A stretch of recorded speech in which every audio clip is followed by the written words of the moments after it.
My name is Krystal. I'm the owner at Olives Branch Art Studio. Our studio is up at Signal Hill Arts Center on the second floor. And we are very happy to be bringing a reconciliation event to Weyburn, Saskatchewan on the first National Day for Truth and Reconciliation on September 30th, 2021. It's just a sort of a come and go day where people can come and they can create a beautiful piece of art with us. We're doing this really fun 8x8 feather piece on a canvas that you'll be able to take home with you. That you can do that for a minimum of a $10 donation. And all of the proceeds from the event that day are going to be going to Water First, which is a nonprofit organization that is striving to get water and clean drinking water to our Indigenous communities. It's one of those things that you don't really think about if you have it, that there are still people in need for that clean water. How did you come up with this particular initiative, or how did you find out more or enough about them to work towards helping to fundraise with them? So I was just doing I've been teaching on truth and reconciliation in Indian residential schools at the university level for about 6 years now, maybe a little bit longer than that. And I'm quite familiar with a lot of different organizations and nonprofits that are working with our Indigenous peoples across Canada. So I'm familiar with this one already. And then when I was doing a little bit more research, I was like, you know what? It's personally, I believe it's absolutely ridiculous that we have communities in our, like in our country of Canada, originally known as Turtle Island, that still don't have clean drinking water. I think that it's absolutely insane and unjust. And I think that it's a really strong need that we have in our country right now. And something to maybe, those that have clean drinking water, but maybe they don't prefer it. And so then they buy water. It's not the same thing, to have to buy water to drink it, then prefer that drinking out of the bottle. Exactly. Yeah, we definitely take a lot of our privileges for granted, especially living in such a great country like Canada. We still have issues and things, obviously, or we wouldn't be doing a fundraiser to help get money to Water First. So on your poster, it says the event is going to be happening on the very first National Day of Truth and Reconciliation. And so very cool that it's actually happening. I'm very thankful that, Canada has decided to put this day forward for us to take time and to stop. And, but it does say on your poster that you're going to be kind of opening the conversation about it. What's that going to look like? Is that more like if people have questions, or is there actually, you said it's come and go. So is there going to be almost a presentation? How's that going to look? Yeah, so like I said, I've been teaching on this for so long that I have a ton of different resources and books and materials and toolkits available. And I spoke to Southern Printers here in Weyburn, and they're very happy to do some pro bono printing for us as well, to be able to print off a number of these different resources. Also, I'm very happy to be having conversations with folks. We're going to be having a lot of different information up around our studio for folks to be able to read about some of the history of Indian residential schools and the TRC and how that came to be, as well as the release of the TRC recommendations in 2015. So there were 94 calls to action included, as well as the legacy volumes, which are quite big. And I doubt anybody has read them might be listening. They're quite big.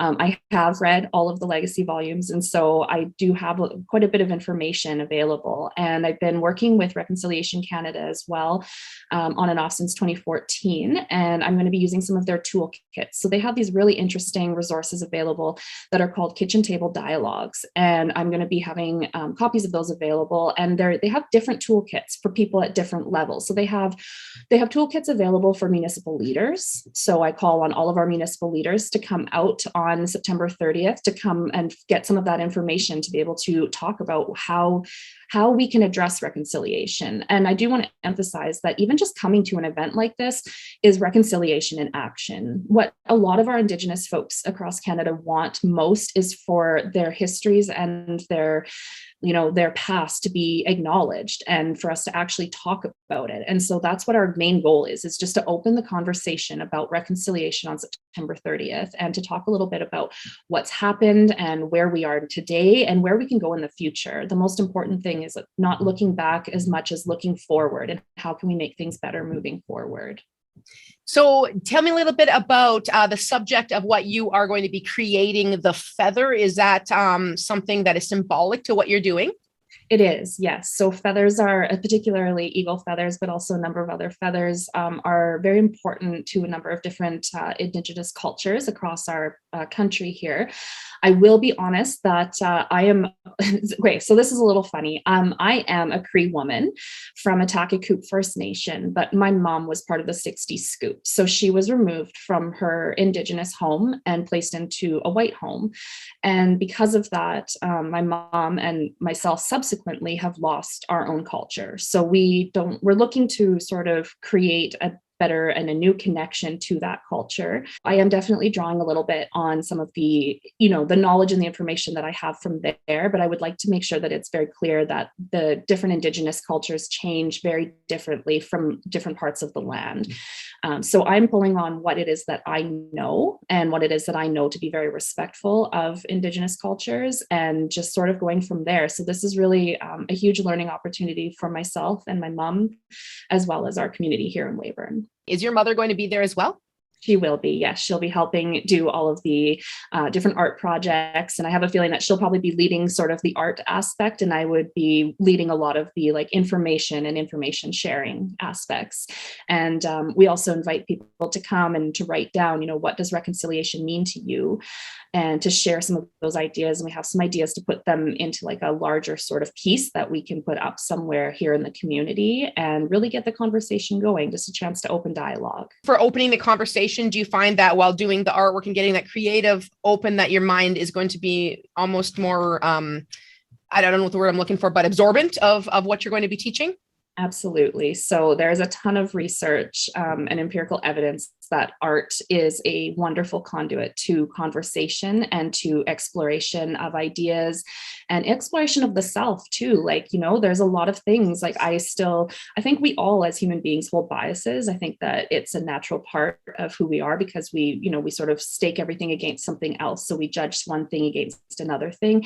And when you're doing art, you don't really have the room to be holding any biases or judgment. And I think that it's such a beautiful way to be able to open space, to be able to have conversations where people are all doing the same thing for the same reason and just willing to have conversations that sometimes might be a little tough for people to have or to think about, but they shouldn't be. I know that reconciliation can be a hard thing to talk about, but I think that with the right tools and with the right space and the right opportunity and the right people, that those conversations can be very successful. So let's talk a little bit more about the art. What medium are you guys using? Is it up to everyone or are you all using the same?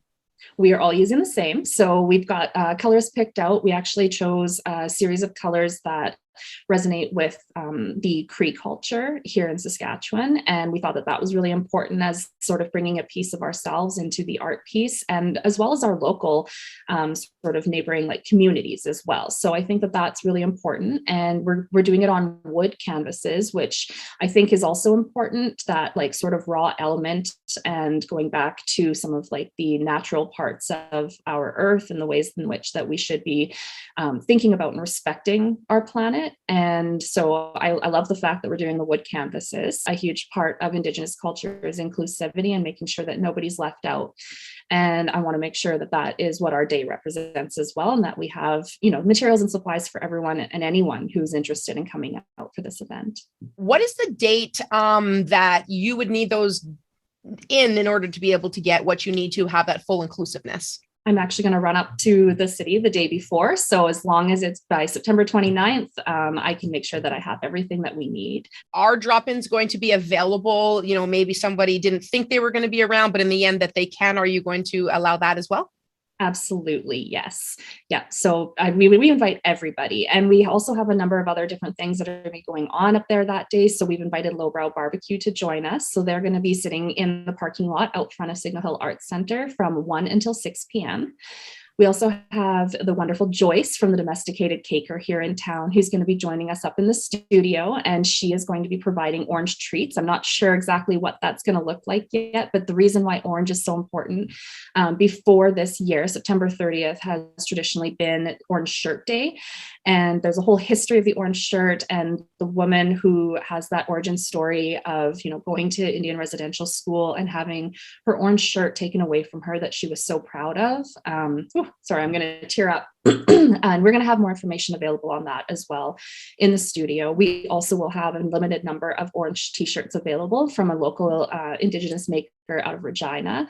And all proceeds from that as well will be going to Water First. So really excited. That's very exciting. So with this initiative, Water First, do you have a specific goal that you're hoping, to come up with that you can present to Water First? Or is it just, the best that you can do, of course, everybody coming together? Or is there actually a goal for you? There isn't a goal right now. It is literally just the best that we can do at the moment. I don't know what to expect. I know that we don't have a lot of neighboring communities around Weyburn that are, like really close to Weyburn that are Indigenous. And so I know that we often don't consult our Indigenous neighbors, like in this community, because we don't really have Indigenous neighbors. And so I'm just not sure what to expect, to be perfectly honest. So this is our first year. I can tell you that our goal for 2022 is to increase our participation by 20%.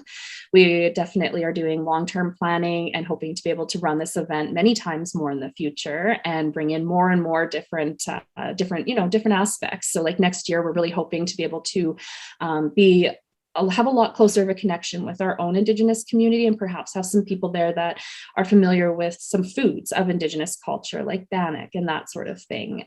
So we would love to be able to provide some of that sort of stuff, but this year it just wasn't available for us to be able to do that on short notice.